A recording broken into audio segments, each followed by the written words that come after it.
Iya, dimulai direkam. Sudah Bu, udah start. Ya, Ya, silakan Bu Lilis. ya, sebentar ya, Bu.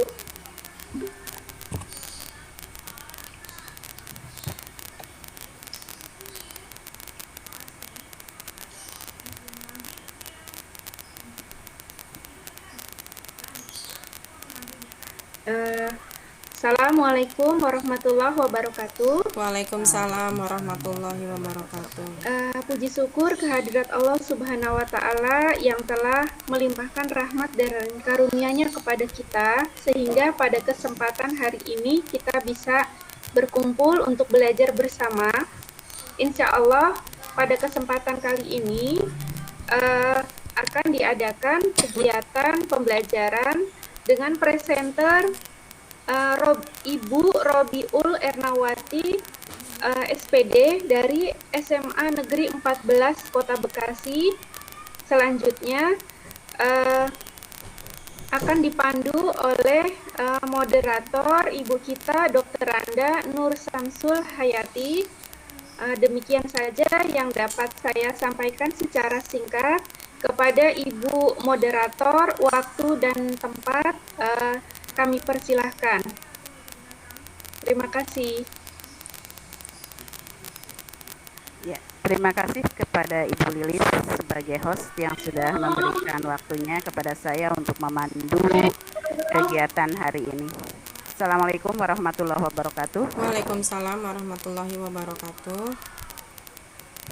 Ibu-ibu yang saya hormati, alhamdulillah pada hari ini kita akan melaksanakan VCon, video conference, yang mengangkat tema tetap sehat dan bugar di masa pandemi COVID-19.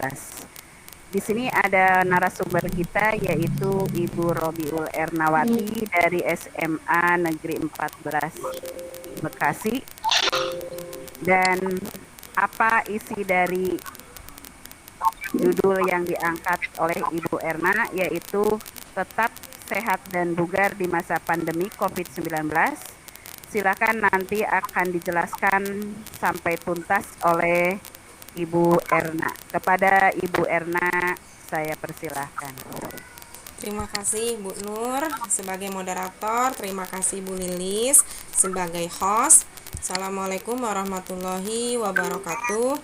Selamat Waalaikumsalam warahmatullahi sore dan wabarakatuh. salam sejahtera bagi kita semua.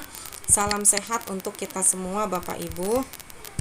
Perkenalkan, saya Robiul Ernawati. Saya dari SMA 14 Bekasi. Kali ini insya Allah akan membahas mengenai sehat dan bugar di masa pandemi COVID. Nah, saya mau share screen sebentar untuk PowerPoint-nya.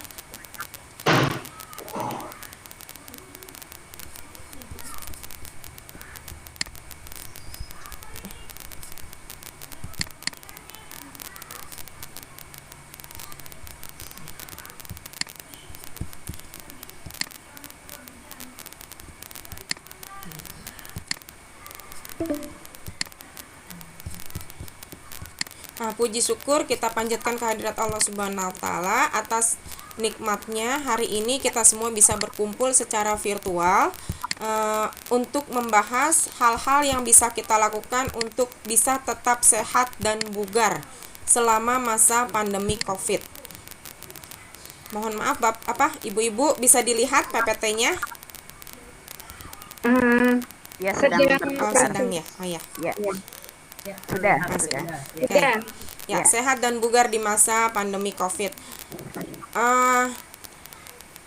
COVID ini berawal dari bulan Maret tahun 2019. Sebenarnya Januari ya, hanya saja pembatasan sosial dan pelaksanaan PJJ itu dimulai dari Maret akhir kalau nggak salah 23 Maret 2019. Dan kemungkinan dan insya Allah akan menjadi 1 tahun ya di Maret berikutnya. Nah, selama PJJ tersebut tentunya kita semua harus senantiasa menjaga kesehatan agar bisa tetap beraktivitas. Nah, coronavirus ini merupakan hal baru mungkin bagi kita. Tapi dalam 1 tahun ini udah banyak ya informasi mengenai corona. Nah, sebelumnya coba kita simak ulang apa itu coronavirus. Virus corona atau Severe Acute Respiratory Syndrome Coronavirus 2 atau SARS-CoV-2 adalah virus yang menyerang sistem pernafasan. Penyakit karena infeksi virus ini disebut COVID-19. Virus corona bisa menyebabkan gangguan ringan pada sistem pernapasan, infeksi paru-paru yang berat, hingga kematian. Virus ini bisa menyerang siapa saja. Bisa itu orang tua, muda, anak-anak, balita, bahkan ibu hamil. Apa saja sih gejala dari virus corona?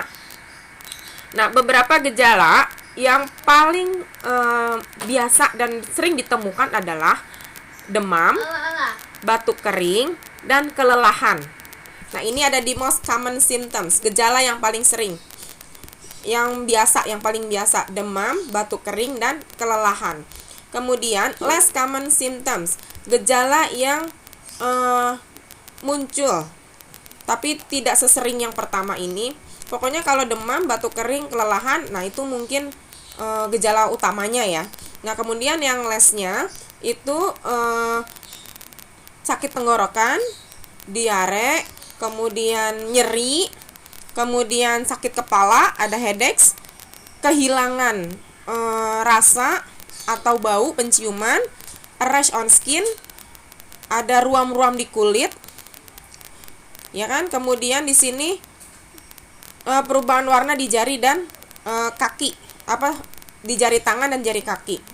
Nah, tapi untuk gejala yang lebih serius adalah sulitnya bernapas atau napasnya pendek-pendek, dadanya mulai sesak atau tekanan atau kehilangan kemampuan berbicara atau gerak. Ini yang gejala seriusnya. Ya. Semoga kita semua terhindar dari virus ini. Sejumlah himbauan telah dikeluarkan pemerintah sejak merebaknya virus corona. Selain menganjurkan cuci tangan secara berkala dengan air dan sabun, serta penerapan pola hidup bersih dan sehat, masyarakat juga diminta untuk melakukan pembatasan jarak atau social physical distancing, serta tidak melakukan aktivitas di luar ruang jika tidak benar-benar mendesak. Beberapa perusahaan bahkan sudah menerapkan kebijakan agar karyawannya bisa bekerja di rumah atau work from home. Mungkin tidak hanya karyawan di perusahaan ya, guru pun harus bekerja di rumah. Siswa pun belajarnya dari rumah. Terus beragam kegiatan siswa pun diselenggarakan secara daring. Ibu. Selama tinggal di rumah, baik itu sambil bekerja ataupun melakukan kegiatan lainnya, bukan berarti abai terhadap kesehatan. Menjaga kondisi tubuh dan menerapkan langkah pencegahan agar sistem imun terus terjaga tetap harus kita lakukan. Berikut adalah beberapa cara yang bisa kita praktekkan untuk menghindari diri dari serangan virus dan bakteri selama berada di rumah. 1. Istirahat dan minum air putih yang cukup. Memiliki waktu istirahat yang cukup sangat penting untuk mempertahankan rutinitas tidur yang teratur,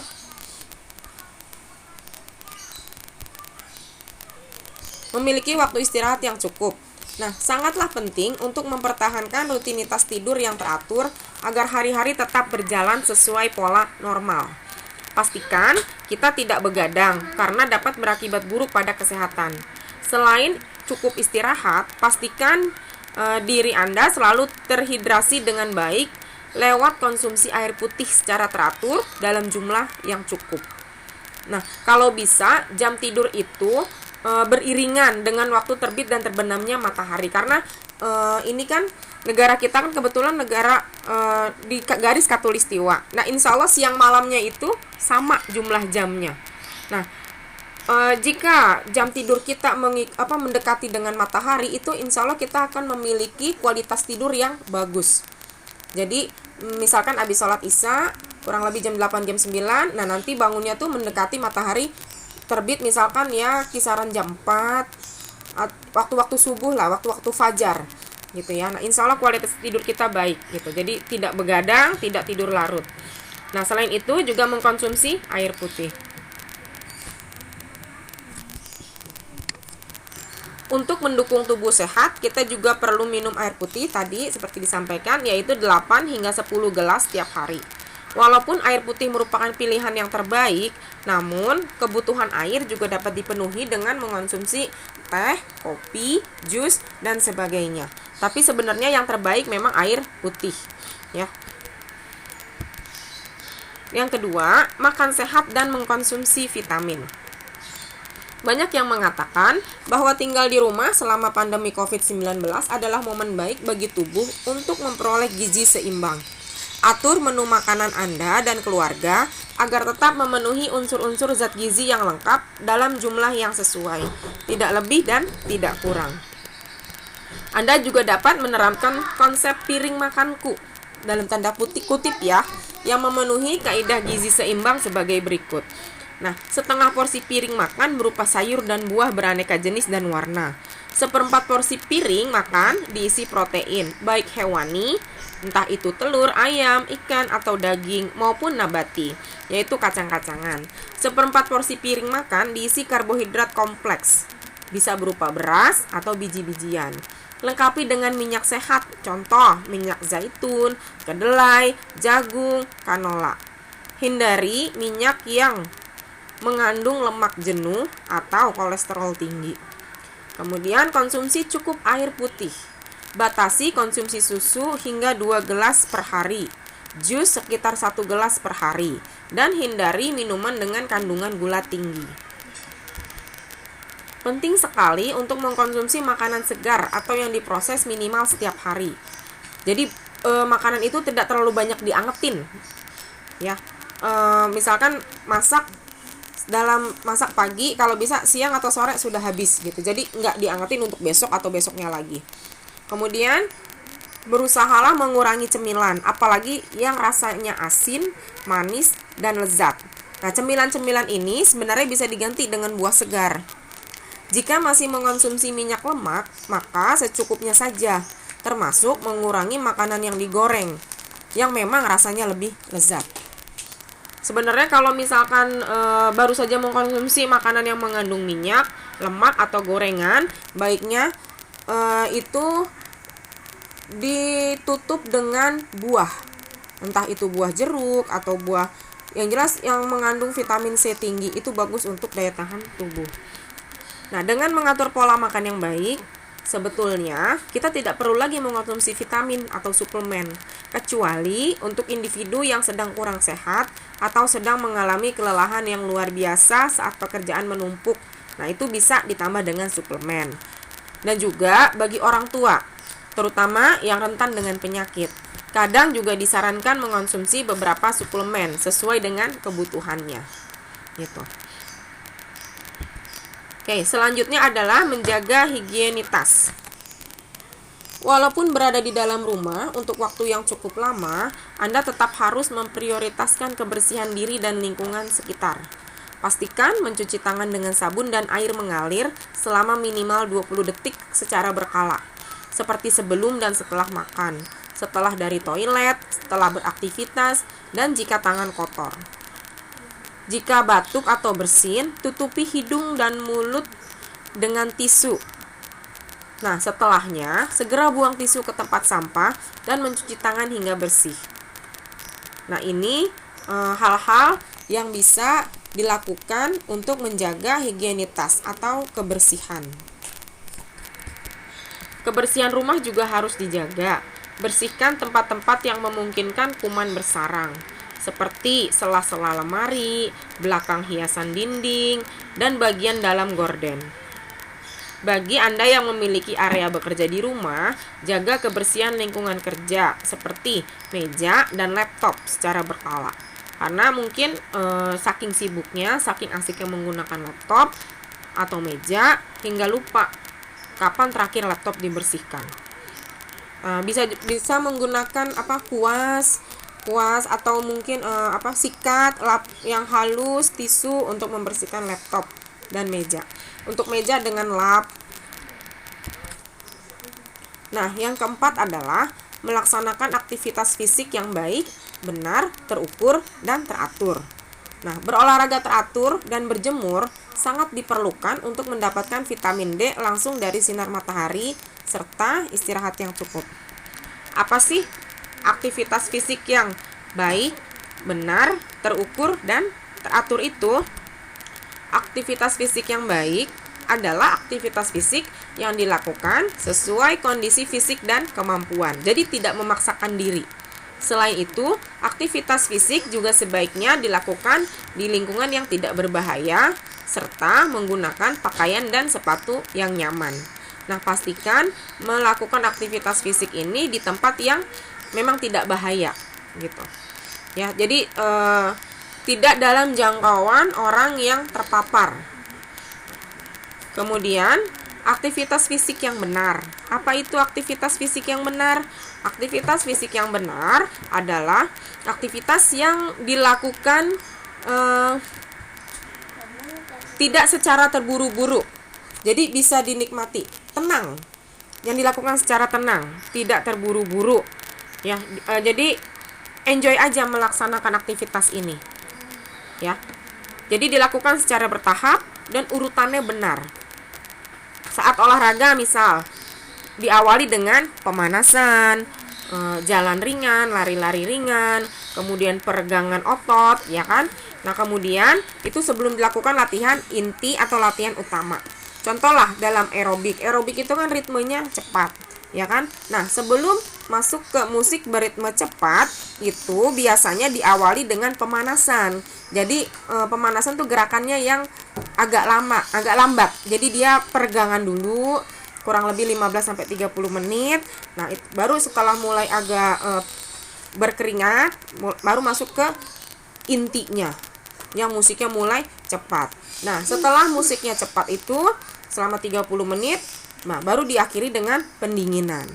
Ya.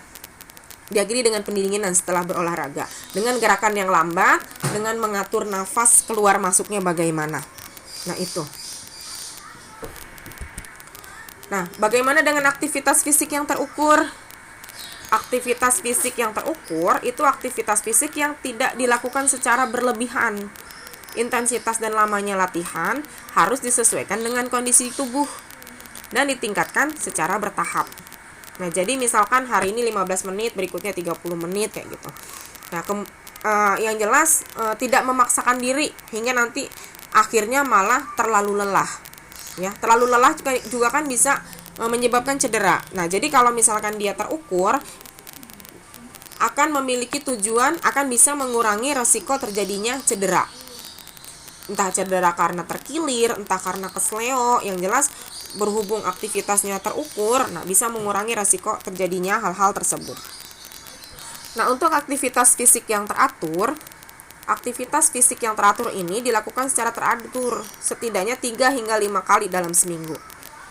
Tapi dia rutin, gitu. Jadi dia teratur rutin. Jadi tidak misalkan minggu ini olahraga, minggu depan tidak kayak gitu. Tapi dia rutin, misalkan seminggu 3 kali, minggu berikutnya juga 3 kali, ya. Nah, terus pastikan di antara waktu olahraga tersebut ada jeda waktu yang cukup untuk mengistirahatkan tubuh, untuk memulihkan otot dan mengembalikan energi yang hilang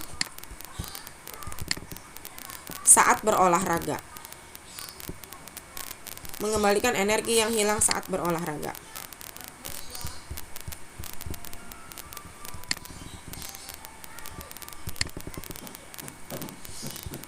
Nah, jadi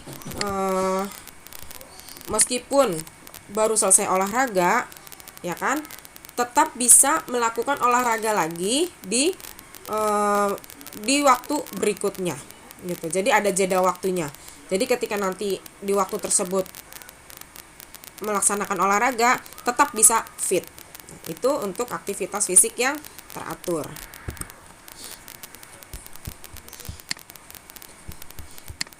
Selain menjaga kesehatan dan kebugaran fisik, disarankan juga untuk memperhatikan kesehatan mental agar tetap dapat berpikir tenang dan berpikir positif selama menghadapi pandemi COVID-19.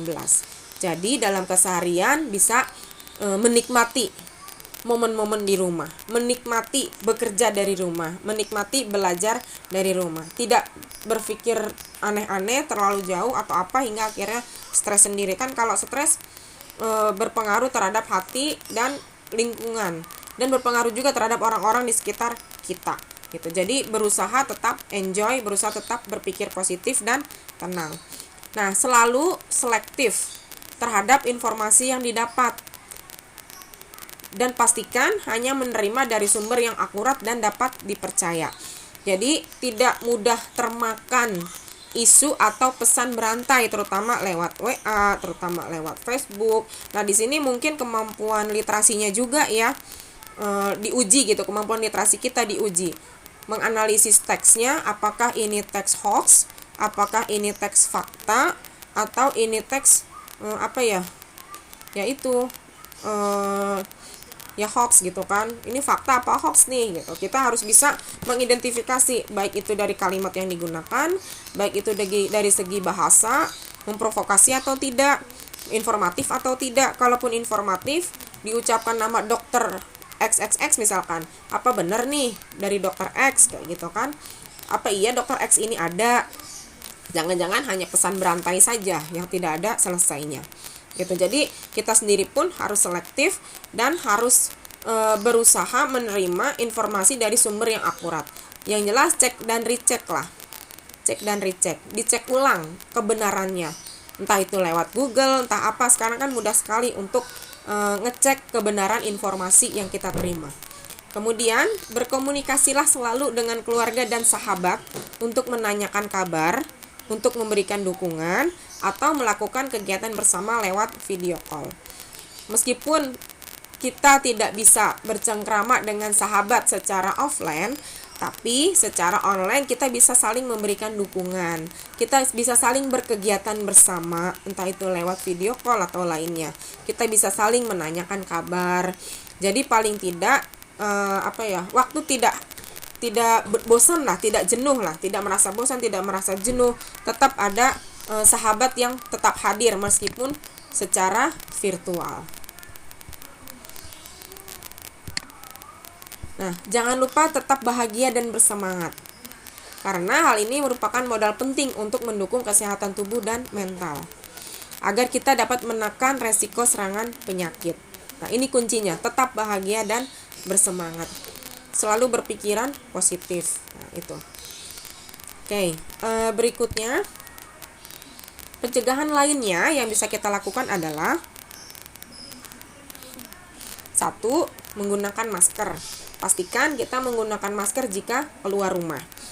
Nah, jika kita sedang flu atau batuk dan di rumah kita ada anggota keluarga lain, nah kita juga pastikan menggunakan masker juga. Jadi agar anggota keluarga lain tidak tertular dengan dengan diri kita. Kemudian berikutnya pencegahan yang bisa dilakukan adalah tutup mulut dan hidung ketika bersin. Di sini dengan sikut. Bisa juga dengan sikut, bisa juga dengan tisu. Tadi sudah dijelaskan dengan tisu ya. Jadi kalau dengan tisu, setelah menutup mulut dan hidung ketika bersin, tisunya dibuang ke tempat sampah. Jika sedang tidak membawa tisu, bisa menggunakan sikut agar virusnya tidak menularkan ke orang lain. Nah, berikutnya mencuci tangan dengan sabun dan air secara periodik. Jadi setelah dari luar rumah, sebelum masuk ke dalam rumah, cuci tangan dulu dengan sabun dan air. Setelah habis dari pasar, cuci tangan dulu dengan sabun dan air. Atau jika sedang bepergian, ya kan, selain memakai masker, membawa tisu ataupun tisu basah, pastikan membawa alcohol based hand rub. Jadi semacam hand sanitizer yang berbahan dasar alkohol. Jadi seandainya kita mau makan atau apa gitu ya, tidak bertemu air, tidak bertemu sabun, kita punya hand sanitizer, pembersih tangan yang berbahan dasar alkohol. Nah, kemudian pencegahan berikutnya adalah menjaga jarak dengan orang yang batuk atau bersin. Menjaga jarak. Sebenarnya menjaga jarak ini tidak hanya dengan orang yang batuk atau bersin saja, dengan orang lain yang nampak sehat pun baiknya menjaga jarak gitu. Nah, kemudian tetap di rumah jika sakit. Nah, jika memang ada gejala-gejala awal, Ya, pastikan Anda tetap di rumah. Tetap di rumah jika sakit. Nah, tapi jika demam, batuk, sesak nafas berkelanjutan, segera hubungi dokter. Kalau tidak salah itu sekarang ada nomor-nomor nomor-nomor telepon yang bisa dihubungi untuk penjemputan jika memang dibutuhkan. Jadi nomor-nomor, entah nomor dinas sosial, entah nomor apa ya, pokoknya jika memang terdesak banget, tidak bisa isolasi mandiri karena misalkan rumahnya ruangannya terbatas atau mungkin kondisi yang butuh alat lebih lanjut, bantuan lebih lanjut, itu ada nomor yang bisa dihubungi agar melakukan penjemputan gitu. Terima kasih Bapak Ibu, itu saja paparan dari saya, kurang lebihnya mohon maaf. Jika ada hal yang hendak ingin ditambahkan, dikoreksi atau ditanyakan, saya persilahkan. Saya kembalikan kepada Ibu Nur. Ya, terima kasih Ibu Erna yang sudah memaparkan tentang materi tentang sehat dan bugar di saat pandemi COVID-19. Bapak yang saya hormati, ada yang ingin bertanya, silahkan. Oh iya, Ibu, di sini ada pertanyaan. Oh iya. Oh, di Halo, chat. Iya, di chat ya, Bu ya. Bu Erna. Di chat ya, Bu. Di chat ya, Bu, pertanyaannya ya. Ya. Apa yang harus dilakukan sebagai pertolongan pertama apabila kita atau keluarga kita mendapatkan kondisi yang dicurigai gejala COVID? Apa yang harus dilakukan untuk pertolongan pertama? Terima kasih. Silakan, Bu. Oke, Ibu, saya akan coba jawab. Pertama, tetap tenang. Tetap tenang ya, Ibu, tidak panik. Kemudian, yang kedua, jika memang itu dicurigai COVID, segera melakukan tes, Ibu. Segera melakukan tes, entah itu tes antigen. Kalau rapid itu kan masih kurang akurat. Nah, mungkin bisa melakukan tes antigen atau mungkin kalau tes antigennya di situ positif, nah bisa minta rujukan untuk tes swab. Karena kalau tes swab bayar pribadi itu kan lumayan juga ya biayanya. Nah, tapi kalau misalkan di situ ada surat ada memang positif atau mungkin riwayat dari keluarga yang positif, khawatirnya kenapa ya, itu biasanya puskesmas mau memberikan pengantar untuk tes swab tes ya gitu. Terus kemudian jika memang dari awal tes antigennya itu sudah positif, baiknya melakukan isolasi mandiri dulu. Terus dikuatkan konsumsi vitaminnya. Jadi tetap memakai masker, kemudian jaga jarak dengan anggota keluarga yang lain, diperbanyak konsumsi vitamin dan makannya. Kemudian jika memang kondisinya bertambah parah, misalkan sesak nafas atau ya itulah pokoknya sesak nafas, nah itu bisa menghubungi call center untuk COVID, untuk penjemputan gitu. Dan juga Ibu jangan lupa banyak doa, Ibu, karena semaksimal apapun usaha yang kita lakukan, kalau misalkan belum mendapat ridho dan restu dari Allah juga ya gitu deh, Bu. Tetap banyak berdoa untuk yang terbaik, Bu. Iya. Terima kasih. Iya, sepertinya di chat tidak ada pertanyaan lagi, Bu Erna. Iya, Ibu. Dan mudah-mudahan dengan materi ini, iya. Tidak ada. Mungkin karena sore ya, Bu, ya. Tadi teman saya terlempar kayaknya oleh mungkin lagi istirahat. Iya, karena sesuai dengan tadi materi Ibu yang sampaikan, itu mungkin harus banyak istirahat. Iya. Ya, mudah-mudahan materi yang telah Bu Erna sampaikan, mudah-mudahan silakan closing statement dari Bu Erna untuk mengakhiri paparan dari Bu Erna. Silakan, Bu. Ibu, ini kan belum 1 jam, emang nggak apa-apa? Nggak apa-apa, kan sudah selesai. Oh gitu. Lagi? Atau mungkin Ibu punya pengalaman, Ibu, dengan penanganan orang yang memiliki gejala itu, Bu. Bu Nur barangkali ada pengalaman. Ya, justru itu yang saya tanyakan tadi. Pengalamannya yaitu karena pernah mengalami hal yang dicurigai itu. Nah, kemudian saya hanya menyiapkan untuk minum vitamin C, kemudian mencoba seperti orang-orang bilang itu pakai apa, kayu putih apa ya? Iya, minyak kayu Nah, putih dihirup ya Bu kemudian ya. istirahat yang cukup, dimasukkan ke air teh hangat, Iya. itu intinya ya harus apa ya, karantina di rumah, tidak boleh kemana-mana. Iya.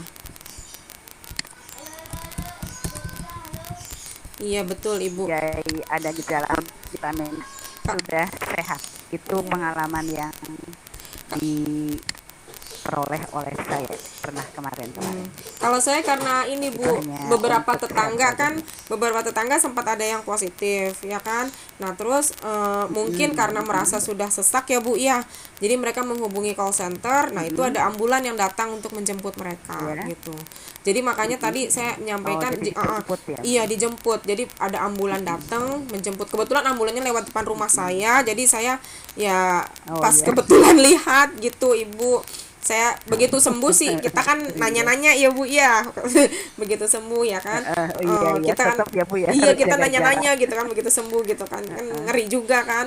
Itu sempat juga apa ya, orang tersebut di rumah mungkin selama sebulan lebih lah ya, tidak keluar rumah atau apa gitu. Untuk makanan dan lain-lain itu kami mengantarkan ke rumahnya gitu, dikoordinir oleh RT. Iya, memang mungkin ya kebanyakan yang dirasakan itu seperti demam, kemudian hidung seperti pilek tapi tidak ada lendir, dan mulai penciuman agak hilang, rasa juga agak hilang. Tapi kalau diberi mungkin apa tadi yang vitamin C, kemudian karantina mandiri dengan tidak bergaul dengan, walaupun dengan keluarga juga jaga jarak, insya Allah itu bisa membantu cepat pulih ya Bu. Itu tapi minggu lebih 3 hari lah kurang lebih. Alhamdulillah sudah aman. Mungkin Bu Lilis punya pengalaman. Bu Lilis silahkan Bu Lilis di share, karena di sini tidak ada yang bertanya lagi. Iya, kita berbagi pengalaman saja. Ya, tidak ada kayaknya Bu Erna. Oh gitu ya. Closing statement saja Bu Erna, silahkan ya. Closing statement, oke. Ya Bapak Ibu, terima kasih. Untuk menjaga tubuh agar tetap sehat dan bugar selama pandemi COVID ini, kita tetap berpikiran tenang, kemudian tetap mengkonsumsi makanan yang menyehatkan. Jika memang sangat dibutuhkan, kita bisa mengkonsumsi vitamin tambahan, vitamin atau suplemen tambahan, dan selalu berpikir positif dan tetap semangat. Semoga Allah Subhanahu wa Ta'ala selalu melindungi kita agar tetap sehat, bugar, dan bisa beraktivitas seperti biasa. Nah, terima kasih. Assalamualaikum warahmatullahi wabarakatuh. Sudah Ibu. Waalaikumsalam warahmatullahi wabarakatuh. Ya, terima kasih Bu Erna yang sudah memaparkan paparan materi tentang tetap sehat dan bugar selama pandemi COVID-19, dan semoga bermanfaat untuk kita semua dan kita bisa mengurangi, meminimalisir tentang gejala-gejala COVID yang ada di lingkungan kita. Kita tetap berdoa, semoga kita tetap dilindungi Allah Subhanahu wa Ta'ala. Amin. Terima kasih Bu Ena. Saya kembalikan lagi kepada Ibu Lilis sebagai host. Silakan Bu Lilis.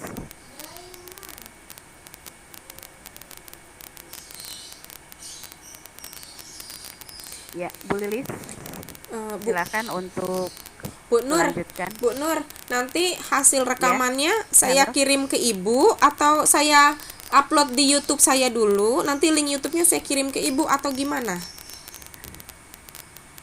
Di-upload dulu, di-upload ke YouTube dulu, simpan dulu Bu, karena nanti ada kantong tugas yang akan diberikan oleh panitia. Oh gitu. Setelah selesai semua, karena kita juga harus diseminasi juga. Oh ya. Berarti nanti kita juga mengumpulkan. Mungkin begitu ya Pak Eko. Mungkin nanti kita mengumpulkan yang sebelumnya ya, yang dengan Bu itu ya, Bu Yuan ya. Ya, Assalamualaikum. Iya, waalaikumsalam Pak Eko. Waalaikumsalam, silakan Pak Eko. Ya itu nanti untuk rekaman Bu Erna silakan di YouTube di upload ke YouTube-nya. Mhm. Nanti linknya disimpan Oh sebagai ya. tanda bukti untuk presenter. Oh iya Pak. Ya, kemudian nanti untuk apa namanya, kalau flyernya nanti moderator Bu Nur ya. Saya Pak. Iya. Nah, berarti nanti flyer ini Bu Nur menyimpan flyernya sebagai bukti Oh iya. fisik untuk moderator. Kemudian Oh nanti iya. kalau untuk absen disimpan sama Bu Bu Lilis ya sebagai host. Tanda buktinya adalah bukti Iya, absennya. Iya. Betul. Oh iya ya, terima kasih. Iya, alhamdulillah Pak Eko menyarankan mungkin waktu begitu, itu Bu. download Faston ya. Saya coba cara-caranya nih, alhamdulillah saya udah berhasil Pak. Fastonnya udah bisa. Oh iya, alhamdulillah. Saya malah lupa belum ngasih linknya ya Pak. Saya nyari-nyari Pak di YouTube, katanya Faston ya, saya cari di YouTube gitu kan. Kebetulan ada yang nge-share apa key-nya. Key buat apa, buat umum gitu kan. Buat registrasi umum, nah saya Oh, masukin. betul. Jadi ada yang nge-share key-nya di deskripsinya itu bisa untuk umum. Nah, saya pakai yang itu, alhamdulillah jadi bisa. Oh iya. Bisa di-share. Kemarin Bu. Bu. saya juga share lupa malah nggak keingetan. Ya nanti insya Allah Bu Nur saya kirimin ya link YouTube-nya ya sama key-nya ya. Ya, share saya ya. Kalau saya Iya, lupa saya betul. diingetin saya Bu lagi Nur. nyari-nyari Faston ini saya Iya. ngunduh nggak bisa. Iya kalau misalkan saya lupa Siap, saya diingetin. siap. Tolong Oh ya diingetin. nanti Iya. ini nanti saya share ke Bu Nur ya. Ini yang Faston yang ada key-nya juga. boleh. Jadi untuk apa namanya? Oh iya. Untuk forever gitu ya. Iya, Selamanya iya. bisa gitu, bukan Oh, iya. bukan trial. Iya Pak, bukan trial Pak, saya Oh, pakai iya, yang ada siap, Pak. key-nya. Siap. Karena saya tinggal Ya. presensi. Iya. Saya tinggal presensi 2 kali tapi belum ada Fastonnya, saya ngunduh berulang kali nggak bisa Pak. Ya, coba Bu nanti Lilis? saya cari segera sebentar ya. Halo Bu Lilis. Iya, terima kasih Pak. Bu Lilis, silakan untuk masuk Bu Lilis. Bu Lilis kayaknya kemana ya Bu? Iya, nggak tahu Ibu. Ada kepentingan Bu apa ya? Erna rekaman sudah aman ya 30 menitan ya. Iya Pak, alhamdulillah Bisa Pak. Ini dari jam dimatikan 3 tadi kita merekam Pak. Rekamannya. Oh iya. Oh iya, minimal 30 menit oke. Oh iya. Monggo kalau mungkin Bu Lilis kendala apa di ini aja diambil alih nggak apa-apa nanti ditutup atau gimana gitu. Oh gitu. Oh iya. Ya, kalau misalnya ini kan Langsung rekamannya tutup masih saja berjalan Pak, ya. nggak apa-apa ya. Heeh. Iya, rekamannya masih Ya, gitu. berjalan ya. Iya. Iya. Ya, terima kasih Pak. Terima kasih Bapak Ibu sekalian yang saya hormati. Alhamdulillah pertemuan hari ini sudah selesai. Semoga ilmu yang kita dapat kita peroleh hari ini bisa bermanfaat untuk kita dan keluarga kita. Saya sebagai moderator dan mewakili Bu Lilis sebagai host, mohon maaf apabila ada kesalahan. Saya tutup dengan Assalamualaikum warahmatullahi wabarakatuh. Waalaikumsalam warahmatullahi wabarakatuh. Silakan bisa dimatikan rekamannya Bu. Iya Ibu.